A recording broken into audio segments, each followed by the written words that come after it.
I am celebrating the fact that in this week's episode of the movie wrap-up video, sorry to spoil it for you all, but there is actually a movie within this movie wrap-up episode that has actually been given the very rare 5-star treatment from me.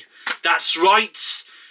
Keep watching, folks, because I'll tell you what that movie is and I'll tell you more about what my thoughts are and why I've given it the 5-star treatment a little bit later on in this week's episode of the movie wrap-up. But first, though, let's go through some other movies that I've been watching this week, though, and let's just start by rolling the title, shall we? You're watching Steve's Movie Wrap-Up, episode 45, right here on my YouTube channel, SteveOfficial. The first movie we'll be reviewing in this episode is Oddity. So we are starting this week's movie wrap-up episode off with the movie Oddity, which I gave 3 stars over on Letterboxd. Oddity is such an odd film, to be honest, but there isn't too much for me to complain about with this horror movie. I did think that the acting in this, from all cast members involved, were brilliantly acted out. There was some tension in here, which I absolutely loved. The music scoring also helped to build that tension and keep it going too. There was some brilliant pieces of sound design in here as well, and the jump scares were at times unexpected, so definitely expect the unexpected with this film if you are planning to watch this for yourselves. I would say for sure that this is one of the better horror movies I have seen so far this year, in the year 2024. The movie will be available to stream on the horror streaming service Shudder on Friday the 27th of September 2024. The film did have a short theatrical run, but is this a film I would recommend horror fans to watch? Yes, definitely, especially as we start to gear up for the spooky season. This is one I would definitely recommend. And is this a film I would revisit at some point in the future? Yeah, I reckon so, to be honest. I did really enjoy this one, and the wooden doll that you see in this movie and on the movie poster itself is rather creepy. I like to think of this as more of a slow burner horror movie, but I didn't mind this, to be honest, though, because it kept the tension going, and as the movie went on, the wooden doll kept getting creepier and creepier. It kind of reminded me of the Weeping Angels from the TV series Doctor Who. A lot of people class that as the creepiest episode ever. Well, take the formula from that episode and put it into this movie, but except just add more horror elements in there. Then you get Oddity. I saw the TV glow. I saw the TV glow. I gave 2 stars over on Letterboxd. I don't really understand why a lot of people are saying this is a fantastic movie, because I found this to be rather slow burning and at times rather boring. But that is just my opinion on the film, though. Yes, there are some elements of horror in here which I am sure horror fans will appreciate. And yes, there are some nostalgic moments in here that nostalgia fans will appreciate, like the TVs you used to get in the 90s, the VHS tapes you used to get in the 90s as well, or even earlier on. Like this movie is nostalgic for that reason, but for me, I just felt as though the story dragged on. You had the main character Owen breaking the 4th wall at times to narrate the story, which I didn't quite get. I saw the TV glow did have some great use of lighting at times, which I do appreciate about the film. It's the way how they use the lighting, like the fish tank in the living room of Maddie's house when it's late at night. And then there was a vending machine that was lit up pink in a dark area of the school where Owen and Maddie first meet each other. Then we see another scene where one side of a school corridor is lit up pink and the other side lit up this light blue colour. Again, I thought this movie did at times have great use of lighting, and I will say that the actors and actresses that are involved in this film were completely fine with the script/dialogue that they were given. A lot of people will relate to this story in a way. I can relate to this story because we all have those comfort shows, movies or video games that we play to help us all escape from our problems in the real world. And that is the theme that this film does explore, is escaping the problems the characters in this have with a TV show that they watch late at night every Saturday night, and for that I can also appreciate the film for exploring this theme as well. Is this a film I would recommend? In a way, yeah. Despite my opinions on this film that I gave at the start of the review, I would say still give this one a watch. For me, it's one of those movies I have seen the once and will only watch the once. So as for if I would watch this film again, well, I've already answered that question before I even asked it. The Crow 2024. So the next movie that I have watched this week is The Crow 2024, which I gave 1.5 star over on Letterboxd.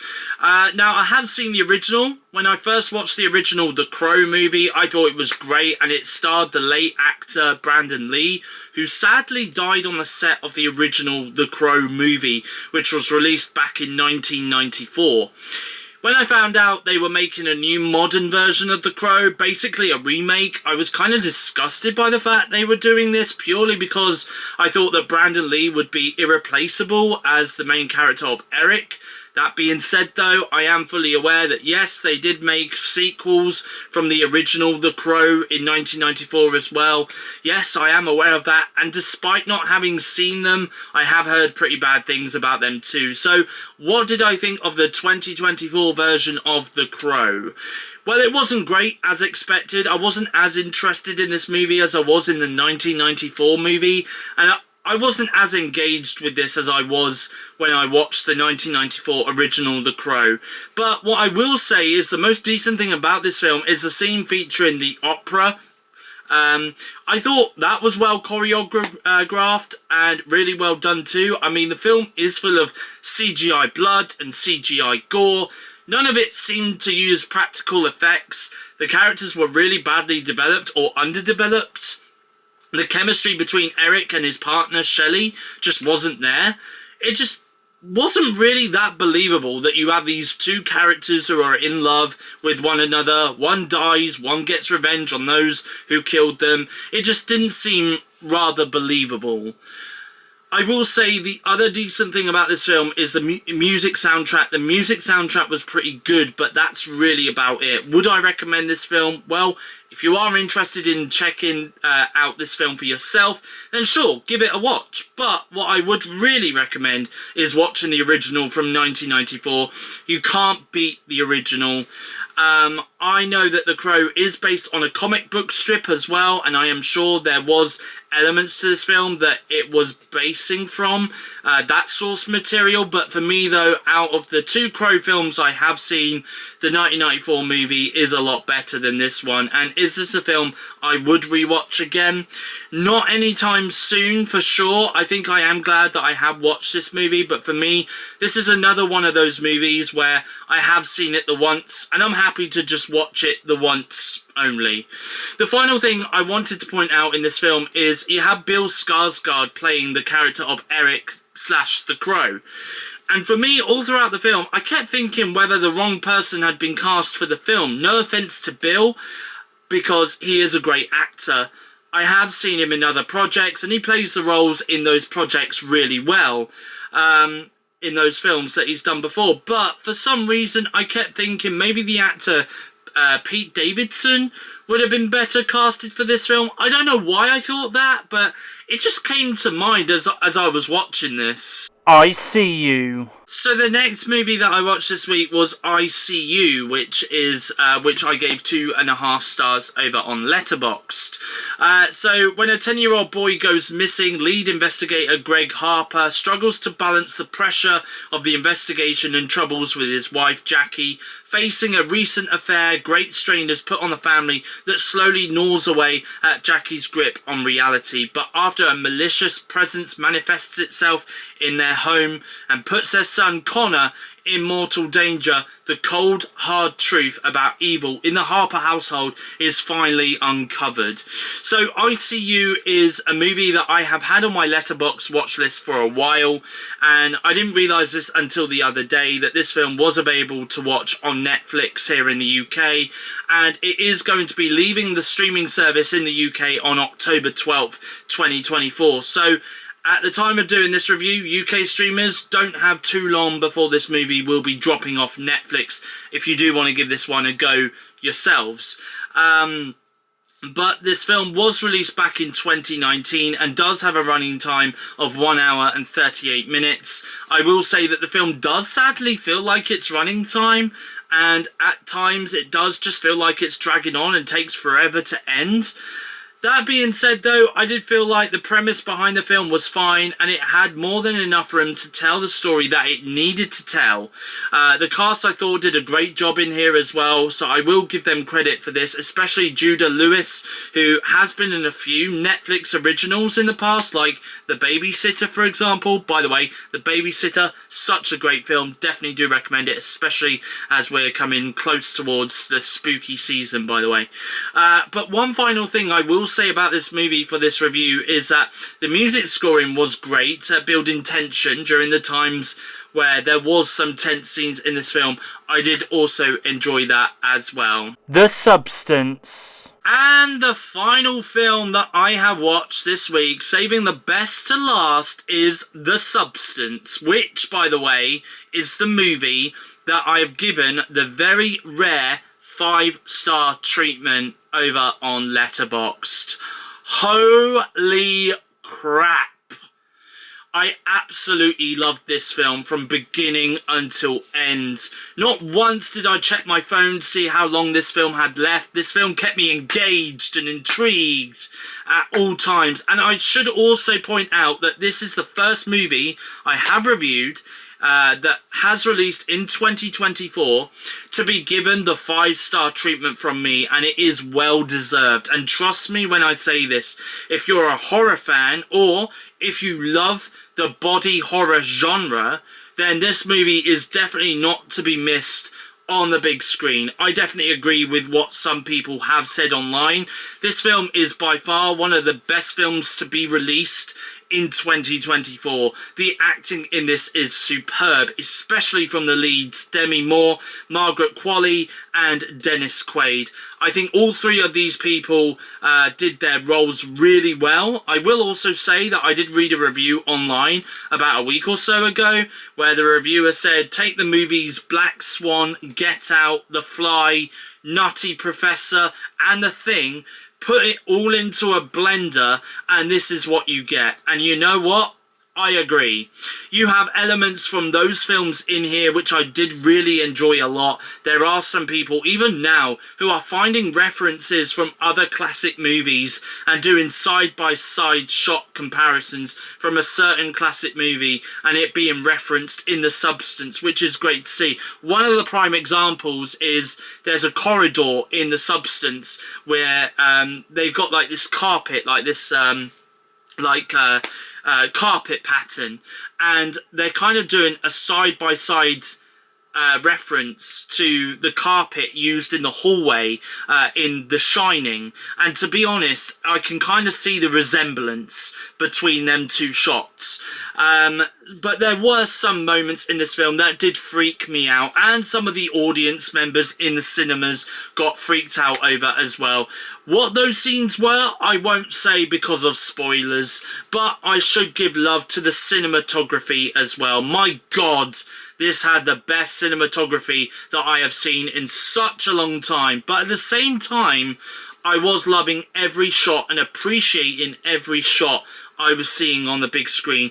I do get what the film's message was though, because in today's society, we see women, whether it's on TV or in Hollywood movies, and they could be rather sexualized in a way, and also women are insecure about themselves. They want to make themselves look better and more younger, hence why there's such a thing as cosmetics and Botox being around.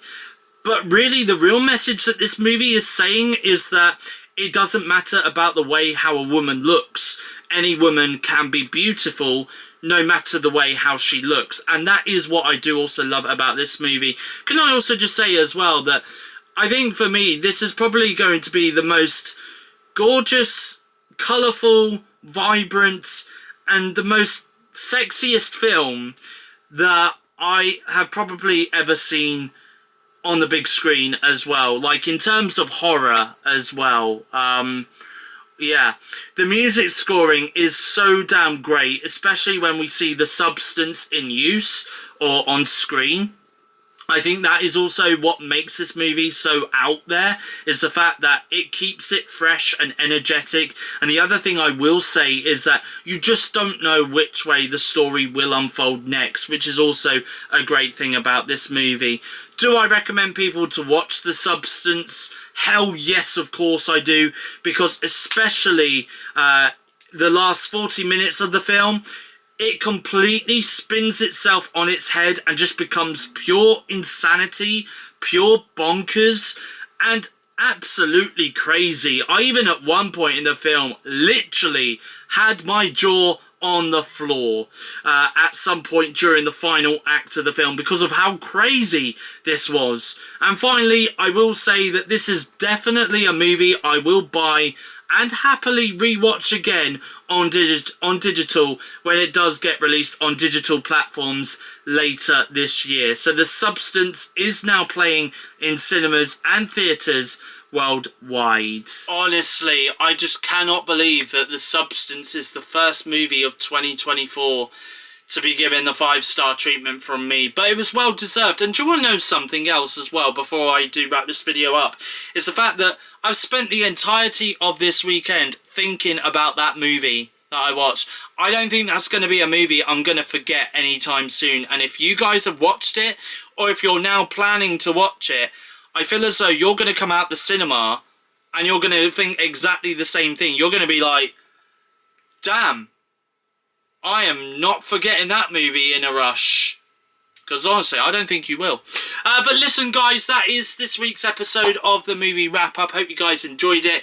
If you did, please give this video a thumbs up. Leave a comment in the comment section down below. And let me know in the comment section what movies you guys have watched this week, regardless whether it's in cinemas, on DVD, Blu-ray, or on streaming services, whether it's old or new. And also as well, let me know in the comment section down below if you guys have watched The Substance, and let me know your thoughts on that movie as well, because I'd love to hear your thoughts on that film as well. And as always, if you are new around here and you like what you see, then feel free to hit that subscribe button down below to become a Stevo. So your next YouTube video will be out on the 23rd of September, which is tomorrow, Monday, at 4 PM UK time, and it is the usual episode of the weekly vlog for you. And can I just say that this coming week, by the way, I am so stoked to be recording this week's episode of the weekly vlog. I'm meeting up with two people this week. One of them is my friend Maxine, and the other one is my friend Kim. So one of them I'm seeing at the beginning of the week, the other one I'm seeing at the end of the week, and I'm looking forward to meeting up with them both. Honestly, we should have a great time together. Anyway, guys, thank you for watching this video, but from me, it's goodbye. Thank you for watching. I'll see you guys again in my next YouTube video.